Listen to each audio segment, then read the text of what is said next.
如果今年没有花红，我走了咯，我丢信咯，不做咯。可能攞住把刀同佢講，喂，你俾唔俾啊？你俾唔俾啊？你俾唔俾啊？公司永遠對我們講 hit 不到 KPI，hit 不到target。其實我們馬幣是特別的軟弱。其實我已經春天花會開，鳥兒自由自在啊！來到這個時候，大家是不是在等着某花開呢？就是花紅啦。那馬上就要新年了啦，我相信呢，有很多的打工仔呢，在這個時候呢，都會非常的期待，每天看着老闆走過的時候，都會有種愛心眼，那種有沒有好消息要告訴我啊？那到底今年呢，這馬來西亞市場上呢，大家對於有沒有花紅這件事情呢，有什麼想法呢？因為我們都知道說，2023年其實你要說經濟好，也不是很好哦。那但是呢，一整年的努力下來，難道就是不值得獎勵嗎？老闆真的是發不出花紅嗎？那花紅有拿到跟沒拿到有什麼分別呢？那今天呢，我們就找了不同的朋友呢，來跟我們分享他們對於花紅的想象和期待。去片。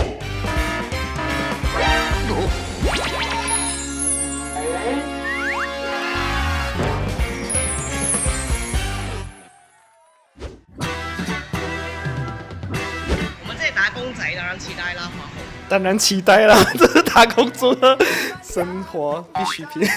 因為我付出很多。每個人都很希望有花紅，只是看可以拿幾個月，當然是越多越好啦。花紅啊，花紅對我來講是一個很遙遠的事情來的哦，每年都是那一點哦。你跟我講花紅？我剛剛才沒有工作，你跟我講花紅啊？哪裡有什麼期待？沒有期待了啊，人生都沒有什麼希望了啊，花紅。今年我不期待收到花紅，因為我已經很久沒有收到花紅。不期待是假啊，期待又好像有點灰心啊。講白一點的話，就都知過弄嘢噶咯，你有就俾咯，冇話都係要做嘅。其實我已經收到了啦，我大概在12月底左右拿到了。其實通常都不會特地去跟朋友溝通自己的花紅什麼時候出來的嘛，對不對？所以你沒有講，我其實不知道說原來我算是早拿花紅的。機會有成50-50咯，因為我有做好我嗰 part 啦，我嘅 team 嘅 member 都有做好嗰一 part 啦。但係 overall 人哋要俾你就俾咯，唔俾嘅話我哋都唔可能攞住把刀同佢講，喂，你俾唔俾啊？你俾唔俾啊？你俾唔俾啊？其實也是懂經濟不好啦，就1個月已經是 bonus 了。雖然今年的公司的營業也不是那麼理想，但是有可能小幾率也可能是會分半個月吧。公司永遠都賺錢，但是公司永遠對我們講 hit 不到 KPI，hit 不到target，而你就花紅拿不到咯。如果真係冇嘅話，來年再睇下點樣樣啦。吃飯啊，小孩子尿片啊，奶粉錢啊，這些啊，老婆的生日禮物啊。嚴格來講，就是有多1個月的錢。緊急儲備金存起來，以防不須知。不時之需。一個 gift appreciate 我嘅過去嘅努力，同埋少少肯定你咯。一個老闆給一個員工的鼓勵，讓他們繼續待在這個公司也好，讓他們繼續走下去，這樣子。因為我有聽過身邊幾個朋友的例子，就是如果今年沒有花紅，我走了咯，我丟信咯，不做咯，這樣子。因為有些人的工資就一直在那一個 level，就是那一個 level，然後可能經濟現在也不是很好，所以沒有什麼機會可以增加他們員工的工資啦，一些公司，所以花紅其實可以稍微安撫一下員工的心情。我覺得 bonus 應該是拉長補短你的薪資，有點相似，就是和人家講的13個月的薪水。我覺得花紅蠻重要的誒，特別是那些已經結了婚有小孩的家庭。雖然我還沒有小孩啦，但是每次我們去旅行的時候啊，尤其是我們換外匯的時候啊，你就可以感覺到其實我們馬幣是特別的軟弱。所以如果有花紅的話，其實可以對一些，比如說家裡的固定開銷啊、車貸、房貸啊、信用卡啊，這些東西都可以一次性的、短暫的幫你解決一下這個問題。希望上司看得到員工的付出，去做一個評估。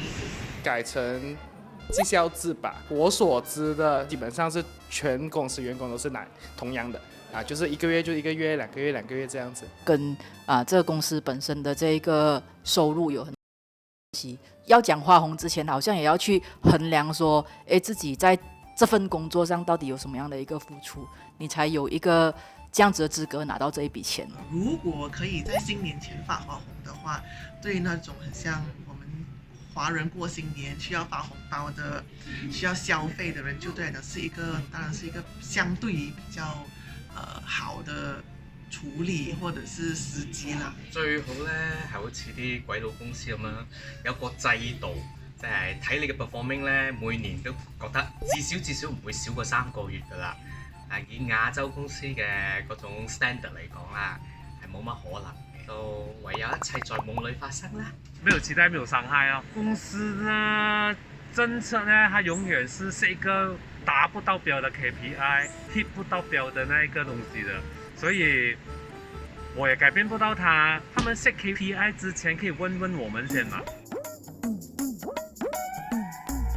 我嘅經濟狀況就唔係好好啦，大環境啊睇到個個都同我講冇錢賺啦，但係我 still 係睇到好多人出國旅行喎，所以呢一樣嘢好匪夷所思喎。2023年來真的是王小二過年咯，不難過啦。老實講，整個大環境大家都講沒有錢沒有錢，如果經濟狀況好，我公司都不會倒了啦，對不對？所以那些想要有花紅的朋友，自己執生啦那種拿到花紅的，就是拜神哦，你拜的神多，你就拿到花紅了啦。整个生活成本其实是提高的，尤其是在雪隆区这一带，不管是交通啦，还是生活费、采买，你出去外面吃东西，你其实可以很明显感受到所有的物价其实都是在涨着的。在这样的一个情况底下，其实大家当然会希望说，如果我可以多拿1个月，就是1个月嘛，这样子。要不然，其实你就会发现到有很多人，他除了自己的 full time job 以外，他可能也会再去思考，他是不是可以再去做一些斜杠，这样你可以感受到身边的一些朋友可能会有一些这样子的焦虑。我觉得2023年的经济状况不是那么乐观，反而其实我一直会很鼓励那些我的表弟表妹他们，趁年轻的时候，如果能够的话，比如说去邻近的国家新加坡，趁年轻的时候能够早一点过去打拼就早一点过去。因为我本身是一个很常去旅行的人，所以每次兑换外币的时候啊，你就可以感觉到我们的马币真的是非常非常的软弱。所以如果你在马来西亚，无论是刚毕业的学生，或者是已经在特定领域一段时间的人，你的薪资，我觉得实际上来说啦，如果没有3000令吉以上的话，我觉得你很难在接下来的这个通货膨胀的这个快速的这个步骤上面，你要过得比较舒适或者是比较合理的生活的话，其实是比较困难的。与其被动的等待这个马币能够升值，不如你主动一点，在你年轻的时候还没有那么多负担的时候，为你的未来做一些比较长远的打算，我觉得会比较好。其实很多人都蛮难找工作，有工作其实就已经是一个很好的东西啊。老实说，因为有工作就代表你有工资，不管是高还是低，至少还有一个基本的收入。经济真的是很不好，然后自己也有看到身边的人啊、家人、朋友，做生意的也有，经济影响很大啦。所以花紅依家也，我覺得明年有一點點危險呐。